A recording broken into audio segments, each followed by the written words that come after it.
Hey there nation, and welcome to the show where we help you to play miniatures wargaming on a budget. It is I, Commander Cheapskate, and we are back with another episode of Cheap Shots. This is the series that is dedicated to showing you how to save money on the miniatures wargaming hobby. And on today's episode, Cheap Shot number 68, we're going to show you guys how to quickly and more importantly cheaply paint up an Arkanaut company for Warhammer Age of Sigmar Kharadron Overlords.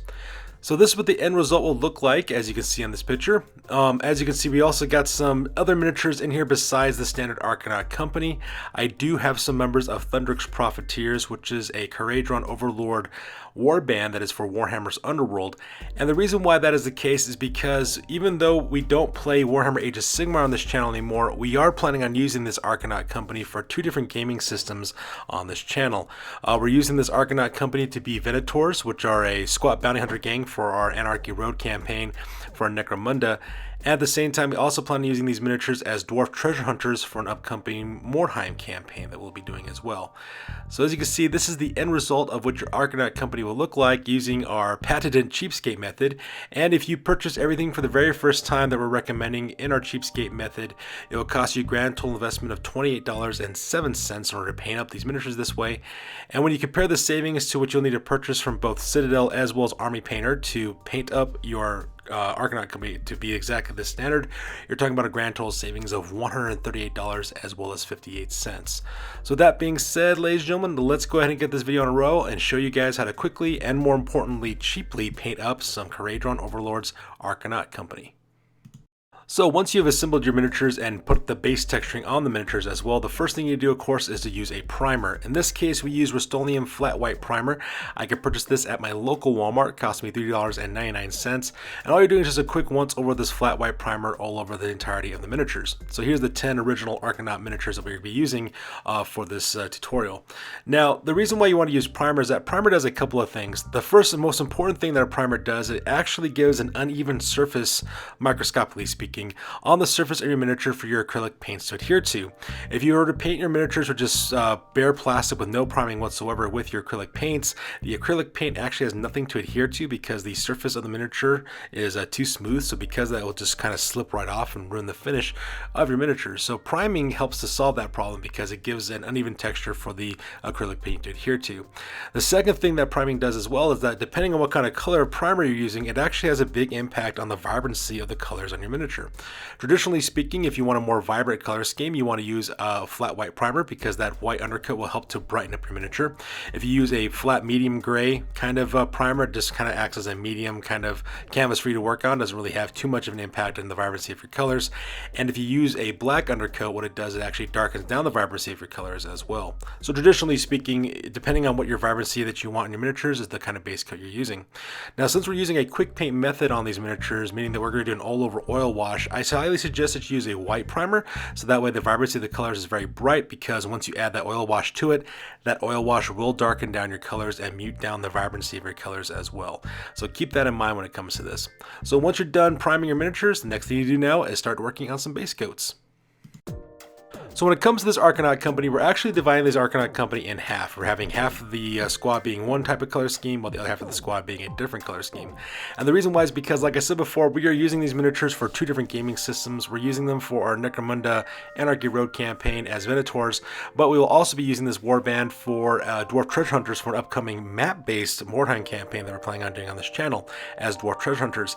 And how the rules work on that one is you have two separate warbands, and they kind of go on, collect territory for your campaign. So because of, to help kind of differentiate between the two different war bands, we use two different colors for their jumpsuits. So in this case, we're using Concord Grape by Apple Barrel Paint as well as Bright Blue by Apple Barrel Paint as well to paint up the little environmental suits that both these groups will be using. The Kharadron Overlords have this really awesome steampunk diving suit inspired uniform for each of their fighters, and it's a very, very interesting and very beautiful paint scheme that you have for these guys. So because of that, when we're talking about the fabric of the jumpsuits, which is makes up their environmental suits, we're using these two basic colors to do so. Both these colors are available for purchase from Walmart. They cost you 50 cents at your local Walmart. We're just do two thin coats real quickly all over the jumpsuits. You don't need to be particularly neat at this stage, because if you do make any mistakes, you will fix it up and neat it up with different colors later on as we paint on the miniatures. So for right now, just make sure you have a good solid base coat on both groups, and then from there you're ready to move on to a dry brush. Alright, so the next thing we do now is an all-over dry brush for both jumpsuits. For the individuals who are actually painted up in purple, we're going to use Lilac Mist, and at the same time for the ones who are done in blue, we're going to use Sky Blue. Both these products are made by Apple Barrel Paint. You can get both of these at your local Walmart for 50 cents. And all we're doing real quick is just a quick overall dry brush. Now, if you're wondering what dry brushing basically does two things really. One, when you dry brush your miniatures, the pigments of the paint actually catches upon the right surfaces of the miniatures, and this adds artificial highlighting for your miniatures by giving it kind of like a highlighted look from the light source that's being used. At the same time, it also, the second thing it does, it allows the darker color that you use for your base coats to remain in the recesses of the miniature as well. And this creates the illusion of three-dimensionality to your miniature as well as depth. And it's a really nice system to use. Now, when it comes to dry brushing, my suggestion to you is to always start off with a light dry brush, because it's always easier to add lighter degrees of dry brushing onto your miniature. But once you start, though, it's very hard to go back to a darker tone. So bring your miniatures up to whatever degree of brightness that you would like for your miniatures, and once you're done with the dry brushing, you're ready to move on to your next base coat. So the next thing we're going to do next is work on the leather boots for each of the both of these warbands as well. They have these awesome, large, clunky looking diving boots for each of the squads. And so because that, we're going to pick that on 2 thin layers of pavement by Apple Barrel Paint. You can get this at your local Walmart for about 50 cents. The nice thing about pavement is there's actually a little bit of a texture to it, kind of like a gritty texture to the paint, which is really nice because when you dry brush it, does a really good job of adhering that dry brushing for the pigments and does a really excellent job on your miniature. So as you can see in this photo, what I did, I just kind of picked out 2 layers of pavement all over their boots on the miniature, and then from there, ready to move on to a dry brush. Alright, as you can see in this photo, I did a quick dry brush real fast using Pale Gray by Folk Art. You can get this at your local Hobby Lobby or Walmart. It costs about 75 cents for this color. And as you can see in this photo, I just did a really quick dry brush on all the black leather that we did for the boots. The white pigment, the Pale Gray pigment actually catches upon the raised surfaces, so we get creases and folds in the leather boots as well. Adds a wonderful sense of three-dimensionality as well as depth of the miniature too. Now, if you'll also notice too, this dry brushing technique does have like this very chalky pastel texture that's all over the miniatures. And that is just a side effect of what happens when you do dry brushing. And I wouldn't tell you not to worry about it. And the reason why is because when we get to the oil washing phase, one of the benefits of an oil wash is that it does smooth over the transitions between your dry brush as well as your base coating. So if you're noticing this chalky pastel texture, don't worry, it will resolve itself when we get to the oil wash. Just trust the process. Now the next thing we're going to do, of course, is work on some of the details in the miniature. We have actually painted up quite a bit of these miniatures already. And so the first thing we do, of course, we're going to paint some more of the leather goods. So these are things like the harnesses, belts, as well as pouches and various packs that these guys have all over their uniforms. So because I like to use Territorial Beige by Apple Barrel Paint, it runs about 50 cents at your local Walmart. And the reason why I like using that is because that Territorial Beige has a nice contrasting color to both the purple as well as the blue of the environmental suits that the Arkanauts are actually wearing. And I just put 2 thin layers of this stuff all over the rigging that they're wearing on top of their bodies. Now you don't need to worry about doing a dry brush on this one, and the reason why is because once you do the oil wash has an interesting effect when it interacts with the Territorial Beige, to the point where you actually don't need any dry brushing in my opinion. It actually looks just fine by itself. So just put 2 thin layers of the Territorial Beige all over the rigging that you have on these guys, and then from there you're ready to move on to the rest of the leather goods. Now the very last detail we're going to paint up before we actually get to the metallic colors on these miniatures are the gloves that these Arkanauts are actually wearing.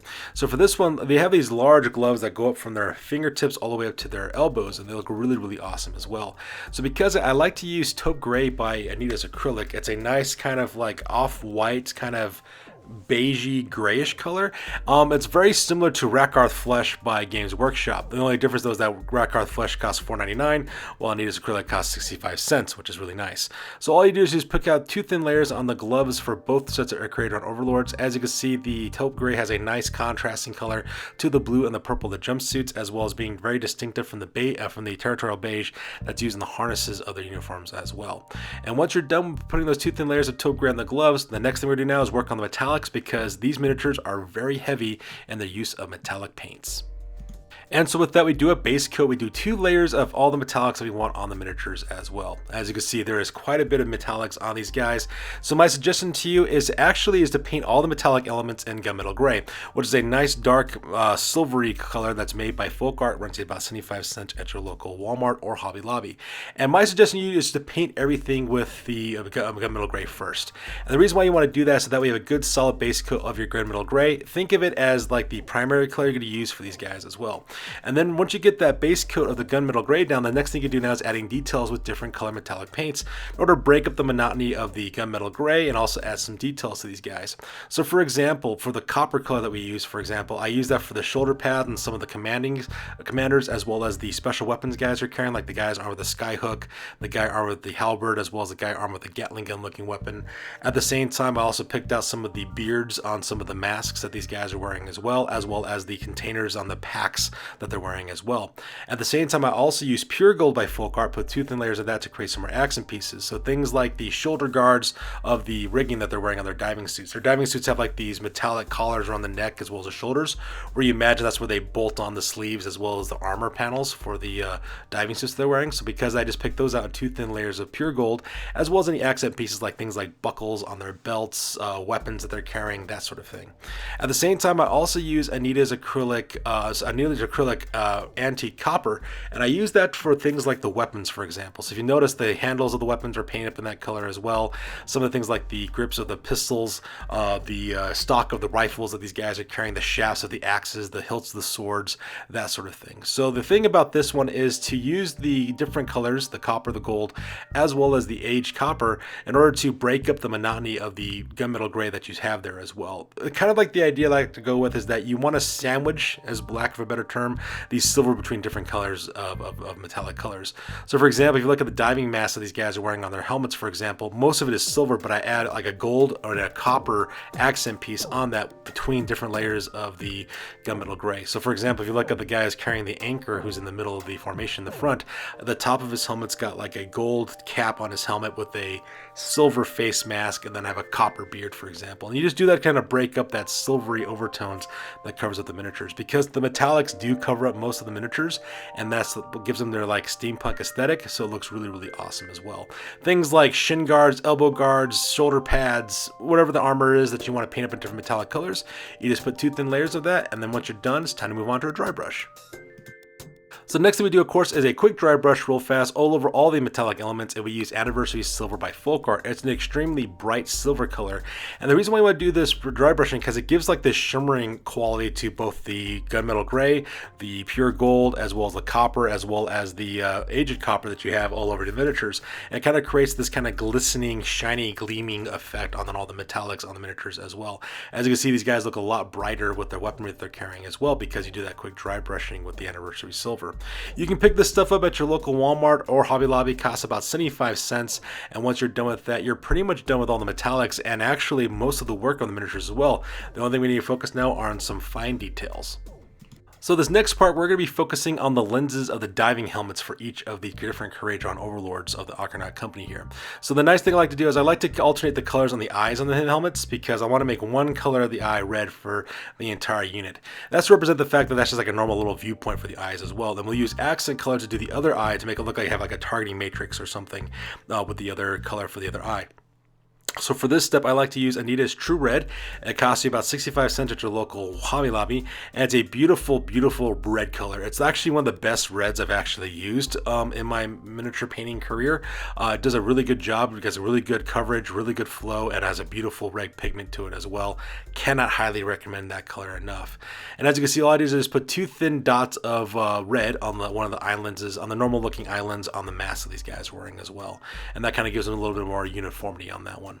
So once you're done picking out that one red lens, the next thing you work on is now the aethermatic elements like tubes, coils, as well as the other offset lens.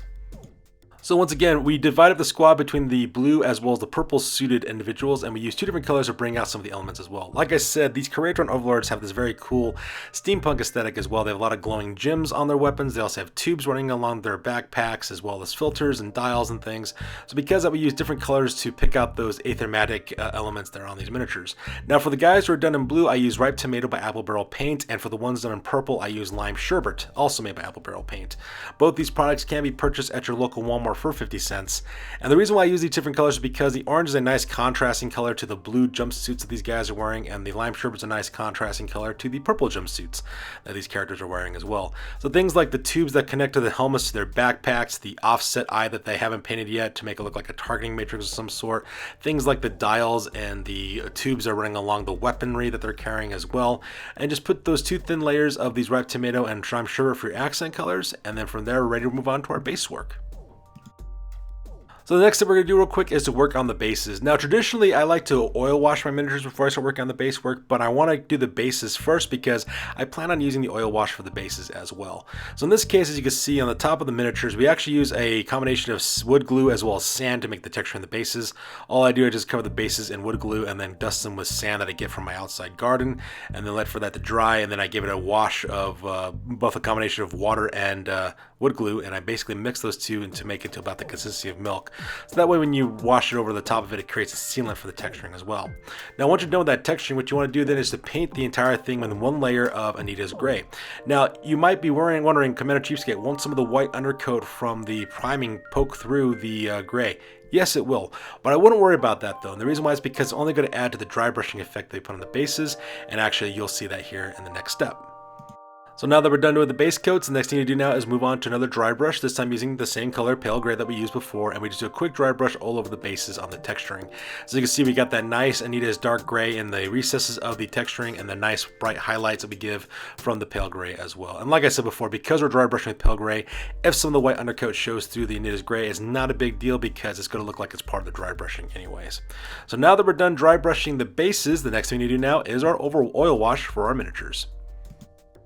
Alright, so here is a photo after we do the oil wash. I actually use Midwax Poly Shades Mission Oak color is what I end up using, and I cut a little bit of paint thinner and I make it into a wash. What I do is I paint all over the entirety of the miniature as well as the bases as well. Now the oil washing does a couple of things. The first thing that it does, of course, is that it creeps into the recesses of the miniature and actually brings out those details. So you can see here it's a lot more depth to these miniatures because now those fine details that weren't seen before from the base coating and the dry brushing have really become more pronounced. So that's one thing that it actually does. The second thing it actually does too, it also smooths out the transitions between our base coats as well as our dry brush. As you can see, that chalky pastel look that we had before on the miniature is now completely gone, and the reason why is because that oil wash has pretty much smoothed out those transitions between the base coats as well as the dry brushing. And the last thing that it also does as well is it also mutes down the vibrancy of the colors that we use. It actually draws down the value and made it a little bit darker. And this is why we use such vibrant colors in the beginning stages, because the oil wash is going to do a lot to actually draw down the value of those colors and actually makes them more muted and actually a little bit darker as well. And as you can see, I also put this oil wash all over the bases as well, so that way it helps go into the recesses of the texturing and brings out a lot of that look. And the reason why I did that is because, like I said before, we're using these guys primarily as Venator bounty hunter gang for our Necromunda campaign, Anarchy Road, and they're supposed to be fighting out in the ash waste. So to create that blasted wasteland look, the oil wash does a perfect job for that. Now what you want to do is once you get done with the oil wash, you want to set these miniatures off to the side and let them dry as well as cure for 24 hours, because not only is it a mixture of stain in the polyurethane, there's also some polyurethane in it as well, which will create a sealant on the miniatures as well. And when it dries, it's actually to give this a very bright, shimmering, candy coated layer on the outside of it. And now if you like that high gloss sheen, you could of course skip the next step. I don't like that look though, because I like my miniatures to look a little bit more matted. So because of that, we move on to the next step, which is a matte varnish. So the next step for me, which is completely optional for you in case you like that high gloss sheen, I just do a quick matte spray real quick using Krylon matte varnish. I get that at my local Walmart for about $5.99, just spray it over the entirety of the miniature. As you can see, it muted down the sheen of the oil wash and gives a beautiful matte finish, so that way you can see all the wonderful details that that oil wash brought out on these miniatures. And then once we're done with that, the last thing we do, of course, is to rim the bases. In this case, I use 2 thin coats of Skyline by Folk Art. It runs you about 75 cents at your local Walmart. It does a, or Hobby Lobby. It does a beautiful kind of grayish blue kind of rimming color for the rim of the bases, and that's the color I use typically for our Necromunda miniatures to make it look like they're fighting in an urban scape. And as you can see, it looks really, really awesome when done. And here you have it. This is what the end result will look like for your miniatures using our Cheapskate method. And as you can see, I also included the little 5-man posse of Thundrix Profiteers right in the middle to kind of show you guys some contrasting look at how I want it to look like to kind of create the theme of this unit for both Necromunda as well as Mordheim. And as you can see, it has a beautiful tabletop standard that also costs you a minimal amount of money, costing you only $28 in order to paint it this way for a beautiful tabletop standard. So now that we're done talking about the Cheapskate method and how we quickly paint up these guys using some really cheap paints, let's go ahead and compare what you'll need to purchase from both Citadel as well as Army Painter to paint up your Kharadron Overlords exactly the same way we did and talk about the costs involved. Alright, so let's talk about the Citadel and Army Painter method. So this is what you'll need to purchase from both Citadel as well as Army Painter in order to paint up your Kharadron Overlord Arkanaut company the same way we did. And this is assuming, of course, you're purchasing everything for the very first time. So the first thing you need to do, of course, is buy a can of Korax White Spray in order to do the priming for these miniatures, and that's going to cost you $17. After that, you'll need to dry paint the environmental suits of the Kharadron Overlords in both Gene Stealer Purple as well as Teclis Blue. You'll then need to dry brush the purple jumpsuits with the Kyla Lilac as well as the blue jumpsuit with Blue Horror, and all four of those products will cost you $4.55 a pot for those. Next, you'll need to buy a pot of Eshin Gray for the boots, which costs you $4.55, and you'll need to dry brush it with Ulthuan Gray, which also costs you another $4.55 for that. Next, you'll need to move on to the leather goods of the miniatures. You need to use Baylor Brown as well as Ratkarth Flesh. The Baylor Brown will be used for the harnesses and the belts, while the Ratkarth Flesh is used for the gloves, and those both cost you $4.55 from that. Next, you'll need to buy 4 different colors of metallic paints. You'll need to buy a Brass Scorpion, Lead Belcher, Retributor Armor, as well as Screaming Bell, and all those run you $7.80 per pot. You'll paint all over the metallic elements with Lead Belcher, and then what you'll need to do then is pick out the details by using alternating colors of Brass Scorpion, Retributor Armor, and Screaming Bell to create that look. And then once you're done with those paints, what you need to do then is do a quick dry brushing real quick with Ironbreaker, which is $7.80 for that color, or give that shimmering metallic look for your miniatures as well. Now for the smaller elements of the miniatures, you will need to use Mephiston Red, which costs you $4.55 for the eye lenses. You also need to use Troll Slayer Orange as well as Cyberite Green. You'll need to use that for the tubes, the Aethermatic dials on these miniatures, as well as the opposing islands, which also both run you $4.55 for those colors. And then finally, with the bases, you'll need to paint the sand texture with Slanesh Gray, which runs you $4.55, and then dry brush with Ulthuan Gray. And then from there, what you'll need to do is paint all over the entire miniatures with Army Painter Strong Tone, which runs you $32 for that can as well. Once that cures and dries, you'll need to spray them with a can of Munitorium Varnish to get that matte finish, which costs you $19.50. And then lastly, you need to rim the bases of your miniatures with Rust Gray, which runs you $4.55. So assuming that you're purchasing everything from Citadel and Army Painter for the very first time, we're talking about a grand total investment of $166.65. And when you compare that with the Cheapskate method, which is only $28.07, you're talking about a grand total savings of $138.58. So there you have it, guys. This is how you guys can quickly as well as cheaply paint up an Arkanaut company for Warhammer Age of Sigmar Kharadron Overlords.